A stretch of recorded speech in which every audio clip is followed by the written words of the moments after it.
Əmək məcəlləsinə əsasən işə götürən işçi ilə yazılı əmək müqaviləsi bağlamağa məcburdur. Əmək müqaviləsi olmadan işə götürülmə yalnız hüquqi məsuliyyətlər deyil, həm də iqtisadi və sosial risklər də daşıyır.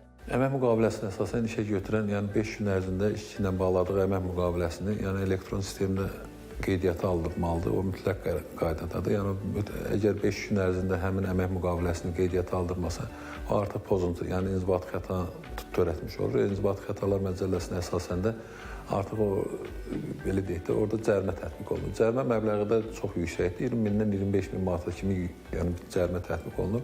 O da tək ancaq işə götürənə tətbiq oluna bilər. Yəni işçiyə o cərimə tətbiq olunmur. Əmək müqaviləsi bağlanmadıqda işçi öz hüquqlarını düzgün şəkildə müdafiə edə bilmir. Məsələn, əmək haqqı, iş saatları, məzuniyyət günləri və sair kimi məsələlər qeyri-müəyyən qalır. Bundan başqa işə götürən işçini istədiyi vaxt işdən azad edə bilər.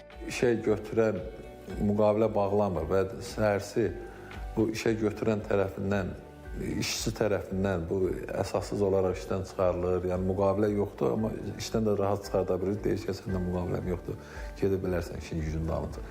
Amma o səhərsi o adam, yəni o şəxs, işçi şikayət eləsə, tutaq ki, əmək müfəttişliyinə şikayət eləsə və müəyyən olunsa ki, həqiqətən də bu adam burada işləyibdir və müqaviləsiz işləyibdir, yəni o cərimə tətbiq olunur. Cərimə tətbiq olunduğundan da sonra o adam yəni həmin o itirmiş əmək haqqısını da tələb eləyə bilər orada.